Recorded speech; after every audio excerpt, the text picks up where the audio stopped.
베를린 IFA 2025 전시장.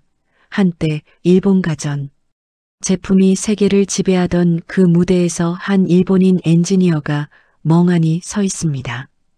그의 이름은 나카무라 시니치, 58세. 30년 넘게 일본 대형 가전기업에서 TV 개발에 인생을 바친 기술자입니다. 하지만 지금 그의 눈앞에 펼쳐진 광경은 그가 믿어왔던 모든 것을 산산조각 내고 있었습니다. 삼성, LG의 거대한 부스가 메인홀을 장악하고 일본 브랜드는 구석의 작은 공간에 초라하게 자리 잡고 있었습니다. 이게 현실인가?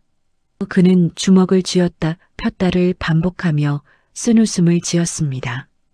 오늘은 그가 직접 겪은 일본 가전 산업의 몰락과 한국 기술의 부상에 대한 이야기를 들려드리겠습니다. 안녕하세요. 저는 나카무라 시니치입니다. 제 이야기를 시작하기 전에 먼저 말씀드려야 할 것이 있습니다. 저는 평생 일본 기술을 믿고 살았습니다. 아니, 믿는 정도가 아니라 맹신했다고 해야 맞겠네요. 1990년대 후반 제가 갓 입사했을 때만 해도 일본 TV는 정말 세계 최고였습니다.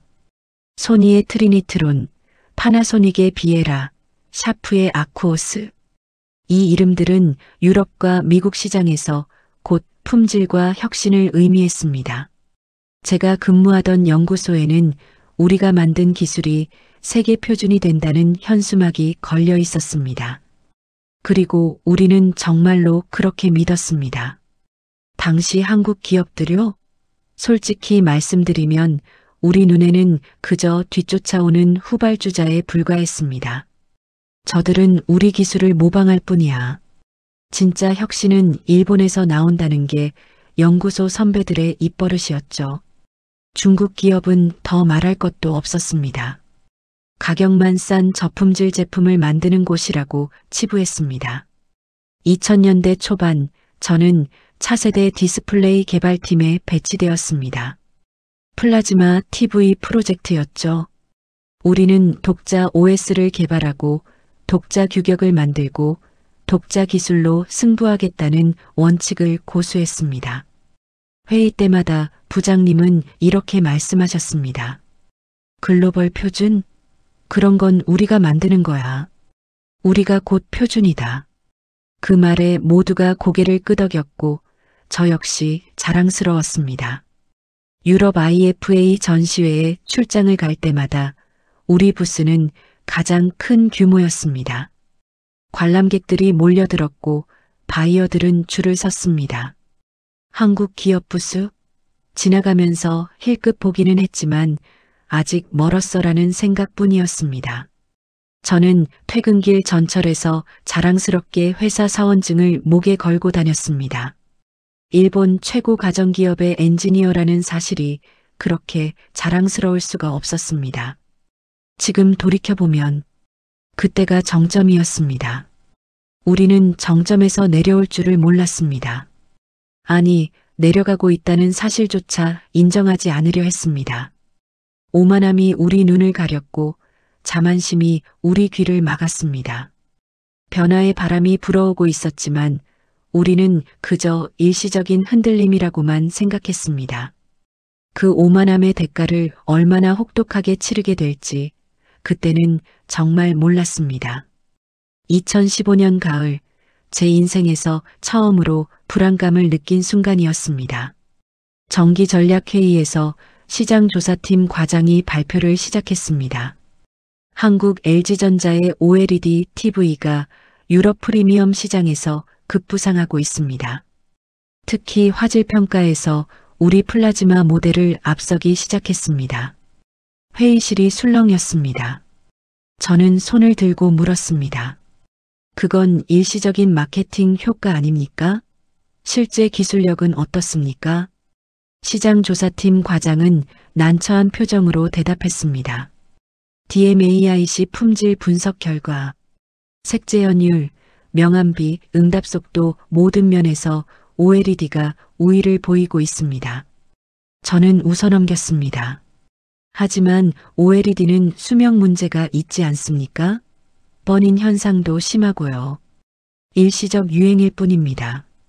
제 옆에 앉은 선배 연구원도 거들었습니다. 맞아. 우리 플라즈마 기술이 훨씬 안정적이야. 한국 제품은 겉만 번지르르 하지. 하지만 젊은 연구원 한 명이 조심스럽게 손을 들었습니다. 과장님, 그런데 LG가 OLED 수명 문제를 상당 부분 해결했다는 보고가 있습니다. 게다가 삼성도 QD-OLED 개발에 천문학적 투자를 하고 있다고 합니다. 회의실이 다시 조용해졌습니다. 부장님이 책상을 탁 치며 말했습니다. 신경 쓸 필요 없어. 우리는 우리 길을 간다. 일본 기술의 우수성은 시간이 증명할 거야. 독자 노선을 계속 유지한다. 그 말에 모두가 안도의 한숨을 쉬었습니다. 저 역시 그랬습니다. 그래, 부장님 말씀이 맞아. 우리가 최고야. 하지만 그날 밤 집에 돌아와서도 마음이 편하지 않았습니다. 혹시나 하는 마음에 인터넷으로 해외 리뷰들을 찾아봤습니다. 독일, 영국, 프랑스의 전문 리뷰 사이트들. 놀랍게도 LG OLED TV가 최고 등급을 받고 있었습니다. 완벽에 가까운 블랙, 비교 불가능한 명암비, 영화 감상의 새로운 기준이라는 찬사가 쏟아졌습니다. 저는 노트북을 덮었습니다. 아니야, 이건 일시적인 거야. 곧 우리가 따라잡을 거야. 스스로를 다독였습니다. 하지만 마음 한구석의 불안감은 쉽게 가시지 않았습니다.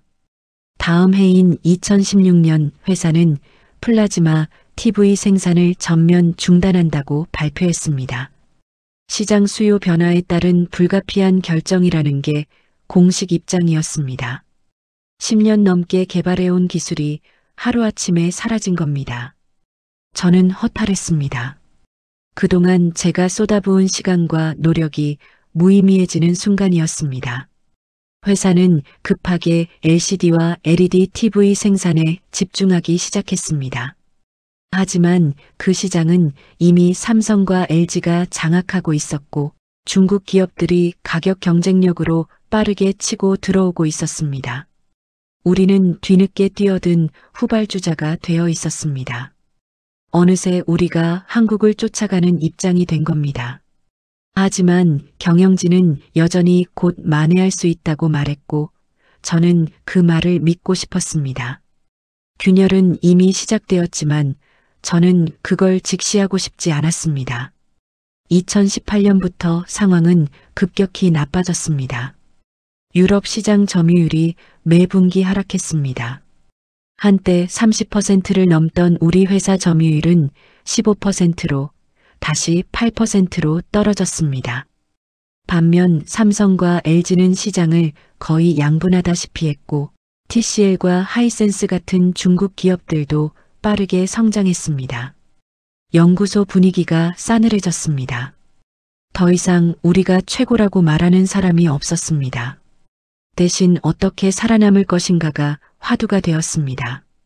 신제품 개발 예산은 대폭 삭감되었고 출장은 전면 금지되었습니다. 2019년 IFA에는 아예 참가하지 않기로 결정했습니다. 비용 절감 차원이라고 했지만 사실상 포기 선언이었습니다. 2020년 코로나가 터졌습니다. 재택근무가 늘면서 TV 수요가 폭발적으로 증가했습니다. 하지만 그 수혜는 온라인 판매에 강한 삼성, LG, 그리고 가격 경쟁력을 앞세운 중국 기업들이 가져갔습니다. 우리는 기회를 놓쳤습니다. 아니, 기회를 잡을 역량 자체가 없었습니다. 2021년 가을, 드디어 그 통보가 왔습니다. 인사팀에서 호출이 왔고 저는 회의실로 들어갔습니다. 인사과장이 서류를 내밀며 말했습니다. 나카무라 상 회사 사정이 어려워졌습니다. TV 개발 부서를 대폭 축소하기로 했습니다. 40대 이하 직원들은 대부분 정리해고하고 나카무라 상께는 타 부서 전환 배치를 제안드립니다. 머리가 멍해졌습니다. 타부서라면 어디입니까? 총무부 시설관리팀입니다. 연구직에서 관리직으로의 전환이 되겠습니다. 저는 말문이 막혔습니다. 30년 가까이 기술 개발에 매진했는데 이제 건물 관리나 하라는 겁니까? 회사를 나가는 건 어떻습니까? 제가 물었습니다. 인사과장이 난처한 표정을 지었습니다. 명예퇴직 조건은 솔직히 좋지 않습니다. 퇴직금도 법정 최소 수준이고요. 나카무라 상 나이면 재취업도 어려우실 겁니다. 저는 한참을 말없이 앉아 있다가 고개를 끄덕였습니다. 알겠습니다. 배치 제안을 받겠습니다. 연구실로 돌아와서 짐을 쌌습니다. 30년간 모은 자료들, 시제품들, 상패들, 상자에 담으면서 눈물이 났습니다. 옆자리에 젊은 후배가 다가왔습니다. 선배님, 저는 다음 주에 퇴사합니다. 한국 LG 협력업체로 이직이 결정됐습니다. 한국으로? 네, 기술이 거기 있으니까요. 일본에서는 더 이상 TV 개발을 제대로 할 수 없잖아요. 그 말이 가슴에 비수처럼 꽂혔습니다. 일본에서는 더 이상 TV 개발을 제대로 할 수 없다. 이게 현실이었습니다. 제가 평생 믿어왔던 일본 기술의 우수성은 이미 과거의 이야기가 되어 있었습니다. 시설관리팀으로 발령받은 첫날, 저는 연구소 건물을 점검하며 걸어다녔습니다. 한때 혁신의 산실이었던 이곳은 이제 텅 빈 사무실과 방치된 실험 장비들만 남아 있었습니다. 복도 끝 게시판에는 아직도 일본 기술, 세계 최고라는 낡은 포스터가 붙어 있었습니다. 저는 그 앞에 서서 쓴웃음을 지었습니다. 세계 최고? 이제는 그저 허망한 구호일 뿐이었습니다. 2025년 9월 회사에서 뜻밖의 제안이 들어왔습니다. IFA 2025에 시찰단으로 다녀올 사람이 필요합니다. 나카무라 상 과거 경험이 있으시니 다녀와 주시겠습니까? 시설관리팀 업무와는 전혀 관계없는 일이었지만 저는 즉시 수락했습니다. 마지막으로 한 번 더 그 무대를 보고 싶었습니다. 베를린 메세 전시장에 도착한 순간 저는 충격을 받았습니다. 입구에서부터 거대한 삼성 로고가 보였습니다. LG의 보라색 배너가 건물 전체를 뒤덮고 있었습니다. 그리고 중국 TCL과 하이센스의 깃발까지. 일본 브랜드는 보이지 않았습니다. 전시장 안으로 들어갔습니다. 메인홀 일관 전체가 삼성 부스였습니다. 그 규모에 압도당했습니다. 98인치 마이크로 LED, AI 기반 업스케일링, 무선 연결 시스템. 관람객들이 구름처럼 몰려들어 시연을 보고 있었습니다. 직원들은 영어, 독일어, 중국어로 유창하게 설명했고 바이어들은 열심히 메모를 했습니다. LG 부스는 이관을 전부 차지하고 있었습니다. 투명 OLED TV 말아서 보관하는 롤러블 TV, 무선 전송 OLED. 제가 평생 꿈꿔왔던 미래 기술들이 이미 상용화되어 있었습니다. 관람객 한 명이 감탄하며 말했습니다. 엉글라우 프레이시, 정말 믿을 수 없는 기술이야. 저도 같은 생각이었습니다. 하지만 제 감탄에는 쓰라림이 섞여 있었습니다. TCL과 하이센스의 부스도 어마어마했습니다. QD 미니 LED 기술을 앞세워 가성비와 성능을 동시에 잡은 제품들을 전시하고 있었습니다. 중국 기업이라고 무시했던 그들이 이제는 기술력까지 갖춘 글로벌 강자가 되어 있었습니다. 저는 떨리는 마음으로 물었습니다. 일본 기업 부스는 어디 있습니까? 안내 직원이 지도를 보며 대답했습니다. 아, 파나소닉이요? 삼관 구석에 있습니다. 샤프는 올해 참가하지 않은 것 같은데요. 삼관 구석으로 걸어갔습니다. 정말로 작은 부스가 하나 있었습니다. 파나소닉 로고 아래 TV 몇 대가 놓여 있었지만 관람객은 거의 없었습니다. 부스 직원도 무료한 표정으로 스마트폰만 보고 있었습니다. 전시된 제품을 보니 파이어 TV OS를 탑재한 모델이었습니다. 독자 OS 개발을 포기하고 아마존 플랫폼에 의존하게 된 겁니다. 저는 그 앞에 한참을 서 있었습니다. 20년 전 이 자리에는 일본 기업들의 거대한 부스가 있었습니다. 세계의 바이어들이 몰려들었고 언론이 앞다투어 취재했습니다. 저는 자랑스럽게 일본 기업 배지를 달고 다녔습니다. 그런데 지금은 구석에 작은 부스 하나, 관람객도 없고 혁신도 없고 희망도 없었습니다. 옆에 지나가던 독일 바이어 2명의 대화가 들렸습니다. 일본 TV, 이제 아무도 안 사잖아.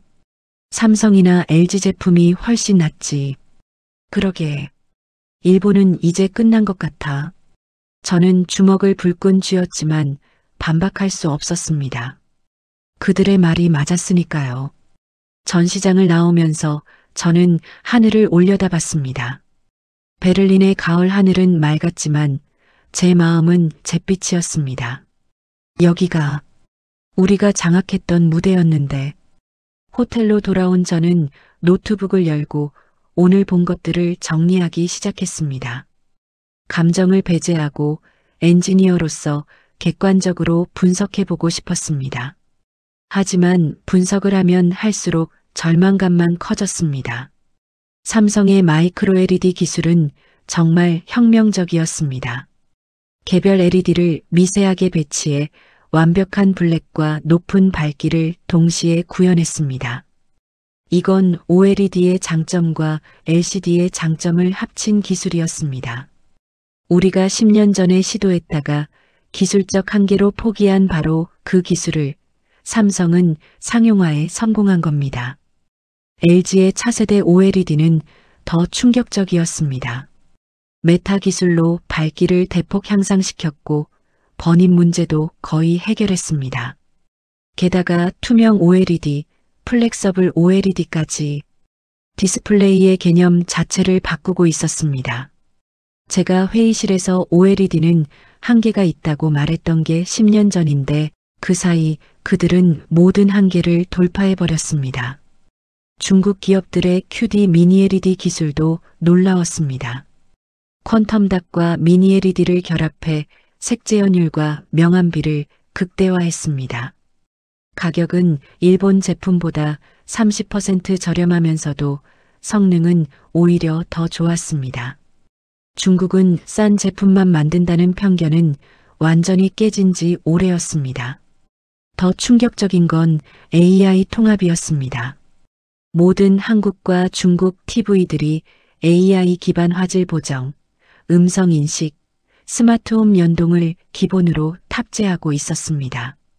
TV가 단순한 디스플레이가 아니라 집 전체를 관리하는 허브가 된 겁니다. 이건 하드웨어 기술만으로는 불가능합니다.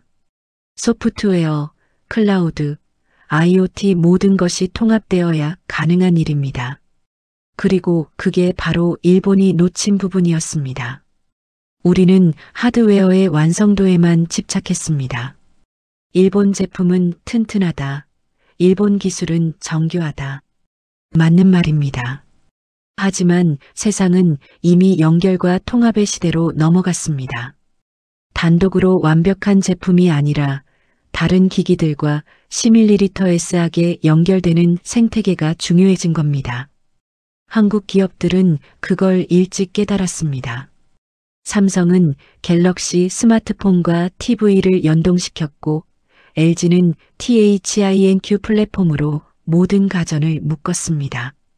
중국 기업들도 알리바바, 샤오미와 협력해 스마트홈 생태계를 구축했습니다.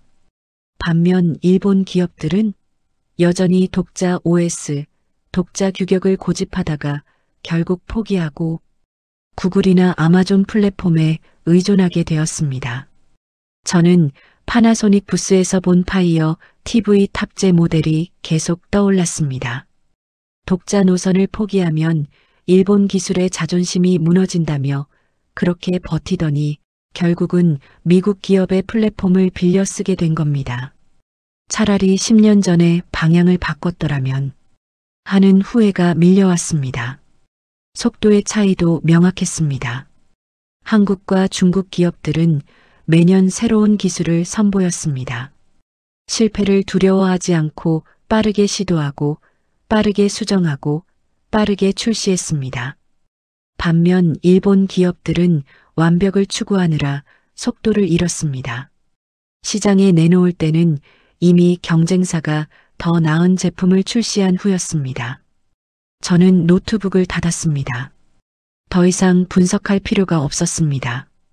결론은 명확했습니다.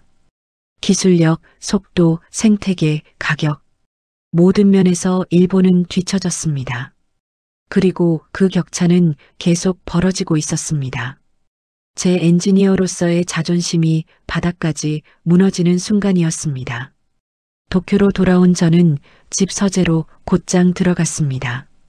선반에는 제가 평생 모은 것들이 빼곡히 꽂혀 있었습니다. 2003년 우수사원상 트로피, 2007년 혁신기술상 상패, 2010년 IFA 베스트 디스플레이 상. 당시에는 이 모든 것들이 제 인생의 자랑이었습니다. 상패 하나를 집어들었습니다.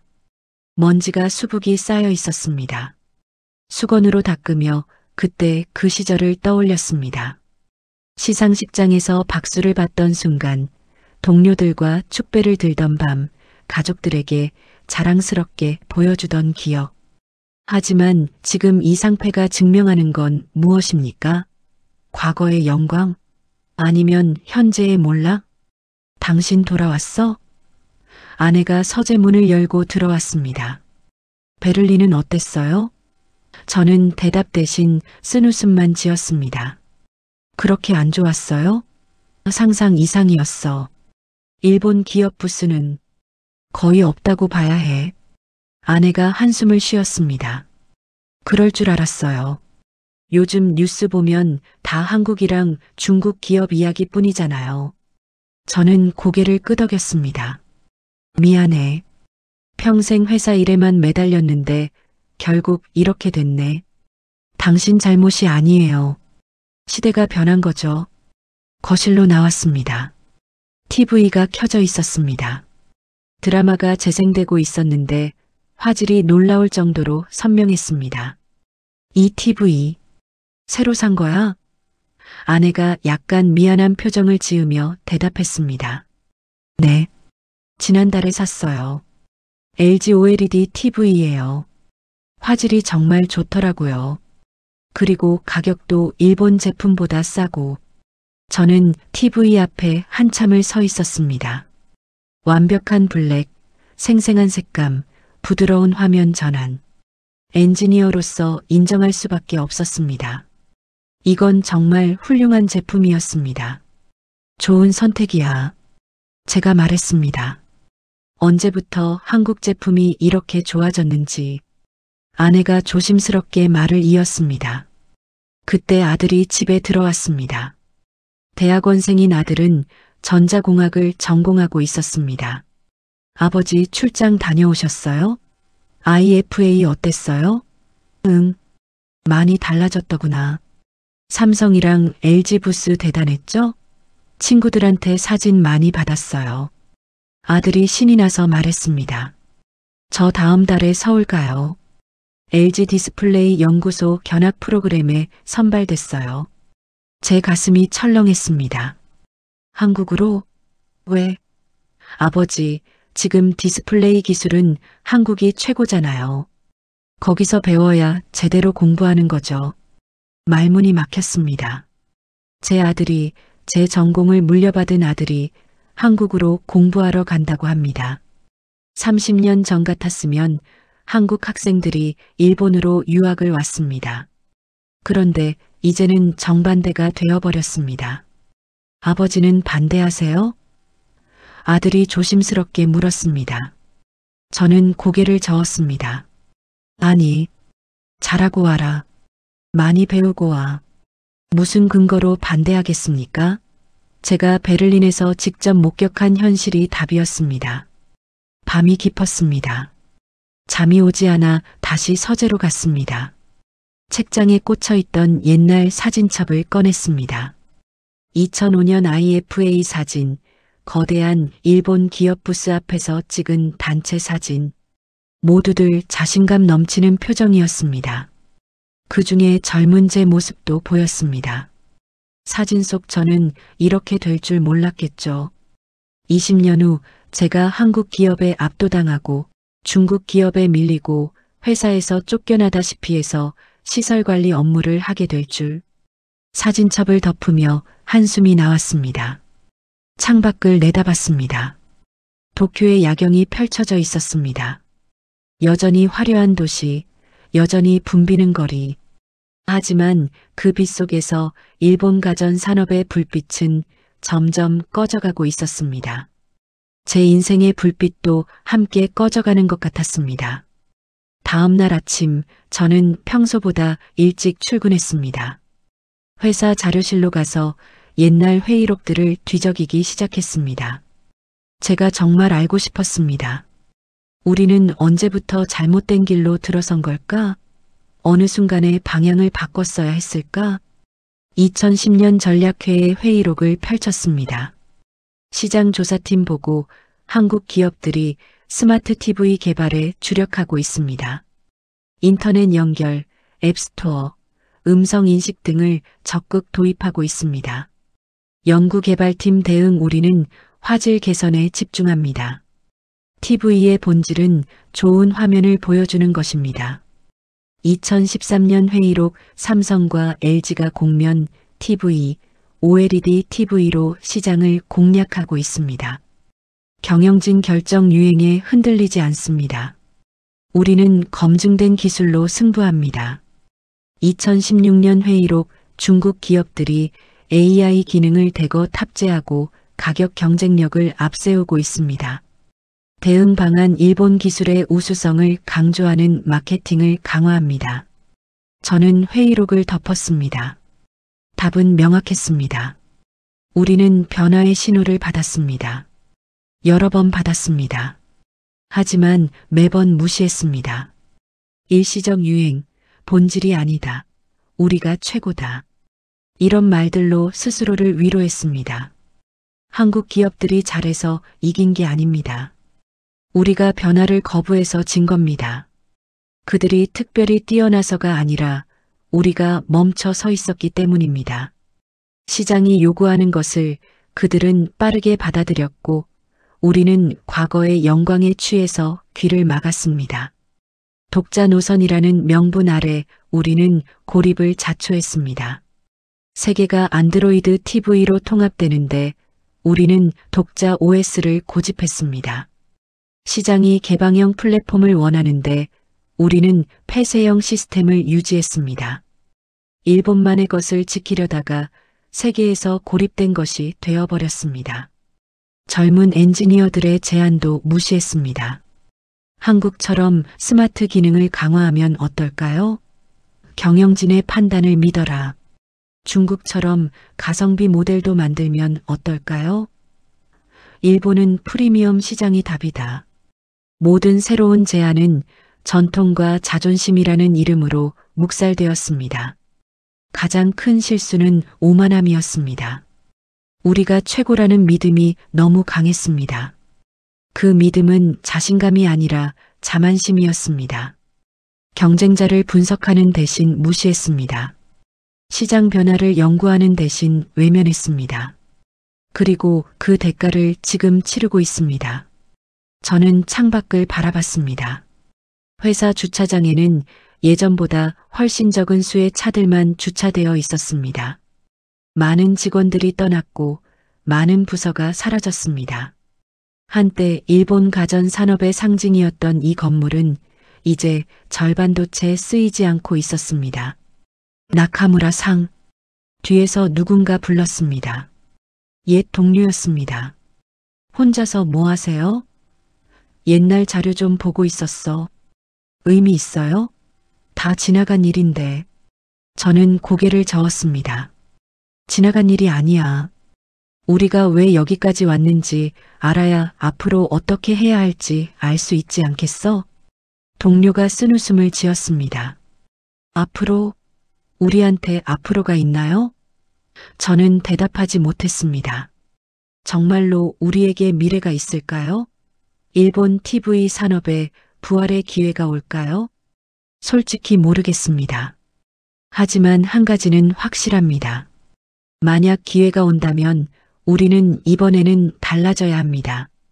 과거의 영광에 안주하지 말고 변화를 받아들이고 시장의 목소리를 들어야 합니다. 그게 아니라면 우리는 역사 속으로 사라질 겁니다. 주말이 되었습니다. 아내가 말했습니다. 서재 TV 좀 바꿔야 할 것 같아요. 벌써 10년 넘었잖아요. 화면도 어둡고 소리도 이상해요. 저는 고개를 끄덕였습니다. 그러게, 새로 사야겠어. 빅카메라 전자제품 매장에 갔습니다. 예전에는 일본 브랜드가 가득했던 이곳, 지금은 완전히 달라져 있었습니다. 입구에서부터 삼성 QLED TV의 거대한 디스플레이가 눈에 들어왔습니다.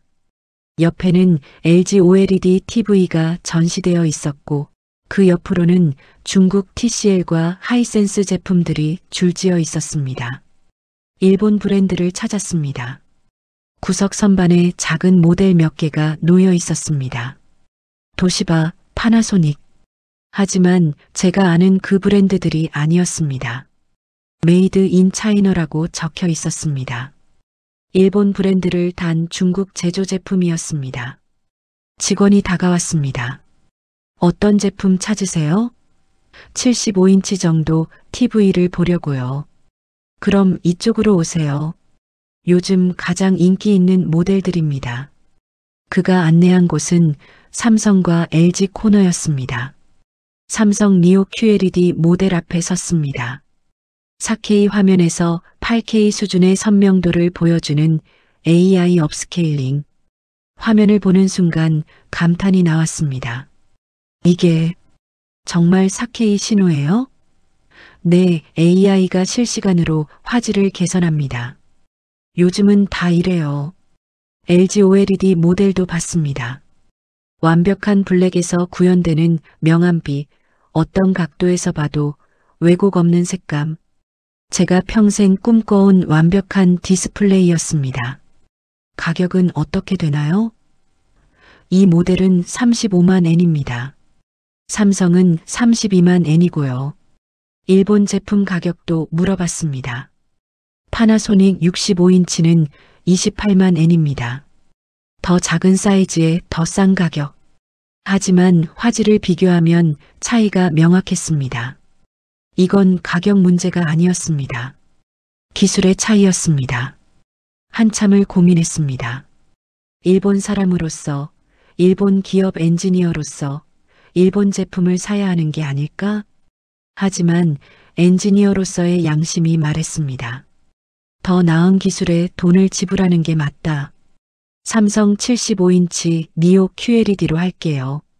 제 입에서 나온 말이었지만 믿기지 않았습니다.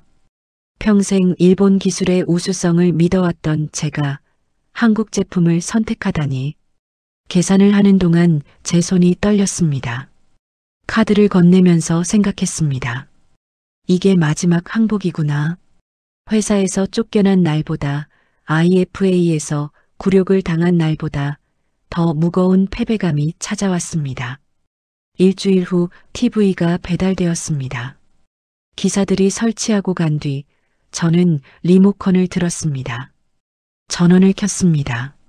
선명한 삼성 로고가 떠올랐고 AI 음성이 환영 인사를 했습니다. 안녕하세요. 삼성 스마트 TV입니다. 영화 하나를 틀었습니다. 화면이 켜지는 순간 말문이 막혔습니다. 이건 제가 평생 만들고 싶었던 바로 그 화면이었습니다. 완벽한 색감, 자연스러운 명암, 부드러운 움직임. 기술자로서 인정할 수밖에 없었습니다. 이건 정말 훌륭한 제품이었습니다. 하지만 그 화면을 보면서 제 가슴은 아팠습니다. 화면이 선명할수록, 기술이 뛰어날수록 제 자존심은 더 무너졌습니다. 이 기술을 만든 건 일본이 아니었습니다. 한국이었습니다. 제가 평생 뒤쫓아온다고 생각했던 그들이 이제는 제가 따라잡을 수 없을 만큼 앞서 있었습니다. 서재에 앉아 TV를 보며 조용히 중얼거렸습니다. 이제 일본은 따라갈 수 없겠구나. 화면 속 선명한 색감이 제 무너진 자존심을 비추며 긴 이야기는 끝이 났습니다. 한 일본 엔지니어의 30년 인생이 이렇게 막을 내렸습니다. 그가 믿었던 일본 기술의 우수성은 이제 과거의 이야기가 되었고, 그가 무시했던 한국과 중국 기업들이 세계 시장을 장악했습니다. 변화를 거부한 대가는 혹독했고 깨달음은 너무 늦게 찾아왔습니다. 하지만 그의 이야기는 우리에게 중요한 교훈을 남깁니다. 과거의 영광에 안주하지 말고 변화를 두려워하지 말며 끊임없이 혁신해야 한다는 것을 말입니다. 그리고 대한민국 기술의 위상이 얼마나 높아졌는지, 우리가 얼마나 자랑스러워해도 되는지를 보여줍니다.